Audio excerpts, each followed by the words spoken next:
Today we're doing an oil change on a 2011 Hyundai Elantra Touring. It's a 4-cylinder engine, smaller, not so difficult, but definitely not a challenge. You can get out on the driveway and do this yourself, no problem. So basically these are the tools that you're going to need to perform an oil change.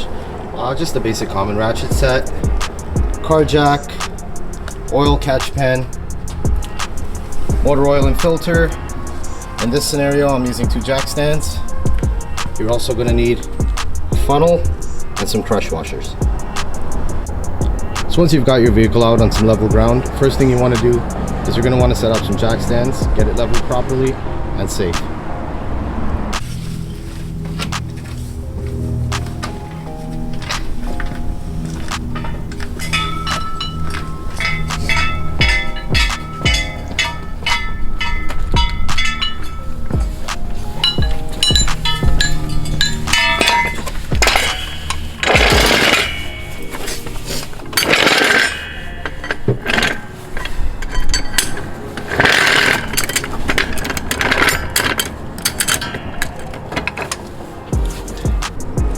And when you're jacking up a vehicle, it's always safe to make sure that you're on the pinch well. It's this little strip of metal here that runs along the side of the car, and it's actually safe to jack your car from that point. You can also check the service manual for other jack points, but in this scenario, I'm going to stick with the pinch welds.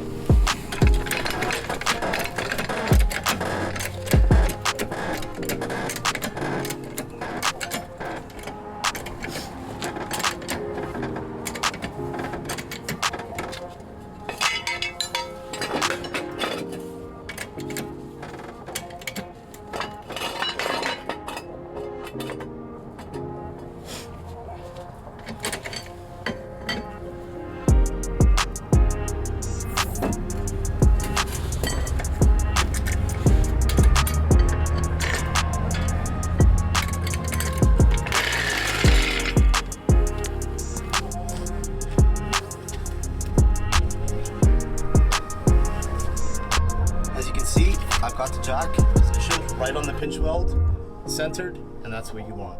That'll keep you safe from any slipping, falling, or movement. I'm going to do the same thing on this side. You're going to position your jack correctly, and you're also going to make sure that you leave this jack on. Once you've released the weight onto the jack stand, you're going to just still leave this jack partially engaged just to support some of the weight and prevent any accidents. As you can see here,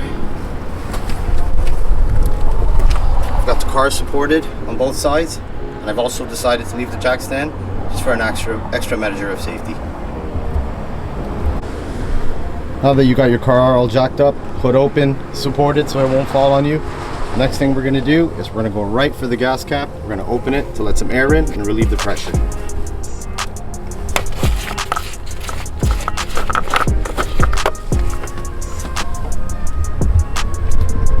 The next thing you're going to look for is you're going to want to locate that drain and fill plug that's located right at the back of your oil pan.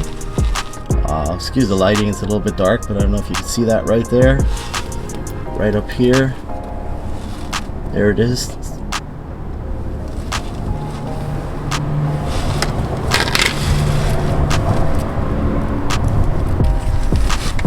Once you manage to locate that fill and drain plug, the next thing you're going to want to do is you're going to want to grab the ratchet and you're going to want to break that loose. But right before you do that, you want to position your oil catch pan directly underneath this screw.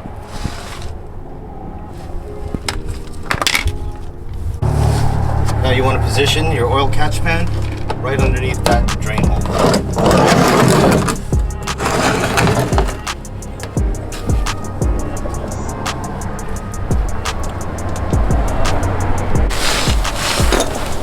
Next up, you want to break that drain plug, break it loose.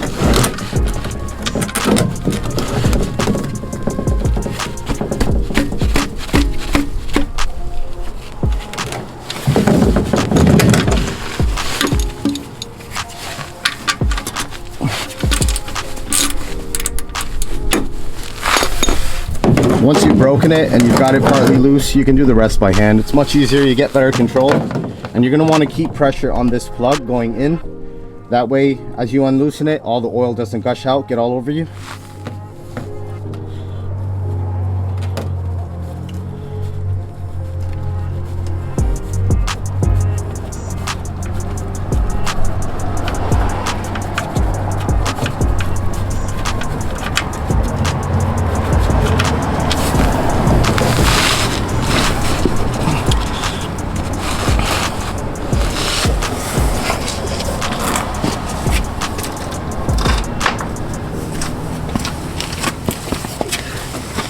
You're going to want to give that a few minutes to completely drain. Let it get all of it out of there as much as it can. And that way you don't have too much old oil or anything remaining left over to mix in with the new stuff. Next thing you want to do is you're going to want to locate your oil filter. Pardon me, in this case it's a little bit dark. The lighting's bad, but see there, got the light on it. It's just in front of the oil pan on this vehicle. So once you locate that, you're going to want to break that loose. Just break it loose and then you know, loosen it by hand. And yep, that's the next step. On this particular model Hyundai, there's the oil filter, and then there's this little splash shield that runs along the pan area.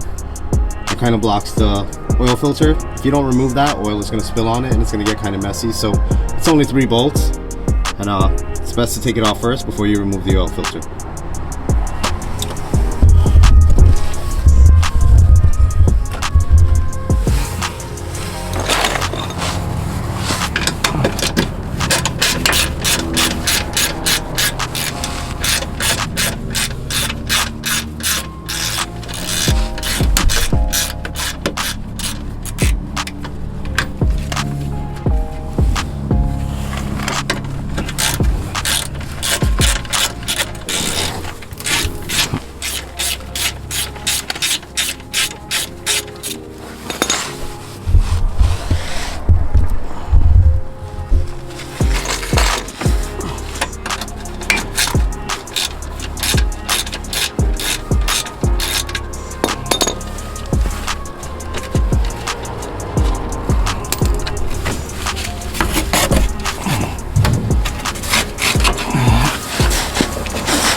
Next thing you're going to want to do is reposition your oil catch pan right underneath the filter, because you're definitely going to have some residual oil that's going to come out of there, especially given that this is a longitudinal mounted oil filter.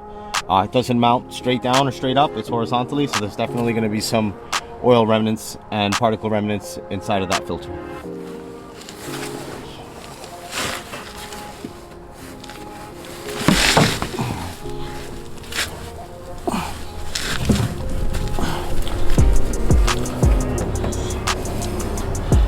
I'm not sure if you can see there, but there's the excess oil. It's coming out of the filter.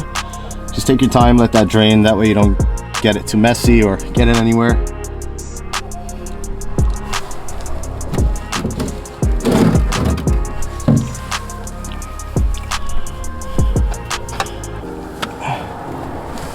And there you have it. You can clearly see how the car is definitely overdue for an oil change. A lot of sludge buildup. Oil is very heavy. Filter in itself is very heavy from all the sludge. Next, you're going to want to take your oil filter plug and you're going to want to just give it a wipe. Clean it up from any dust or any kind of debris that's on it.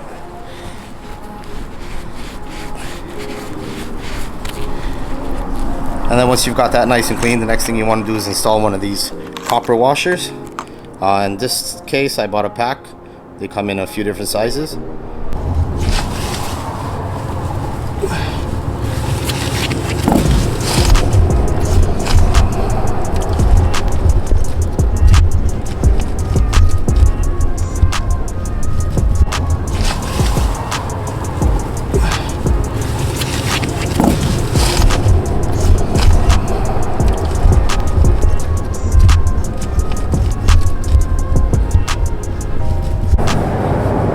When installing this new filter, you're gonna want to just take a little bit of oil and just coat that rubber O-ring right there.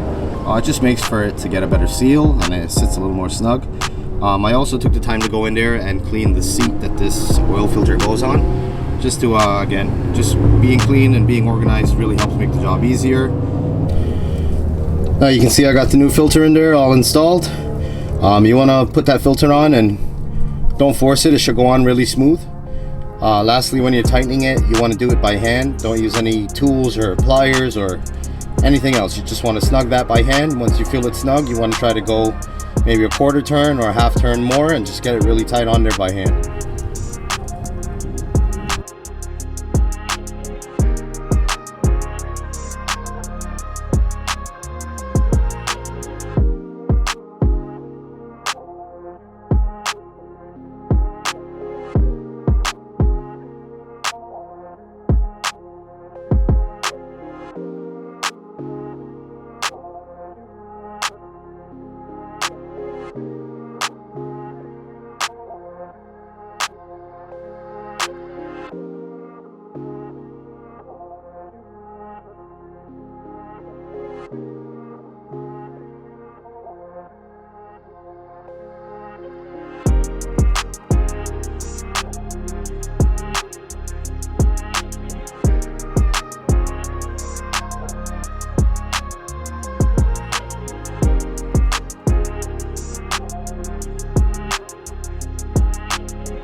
Alright guys, well there you have it. We successfully changed the oil on this 2011 Hyundai Elantra Touring.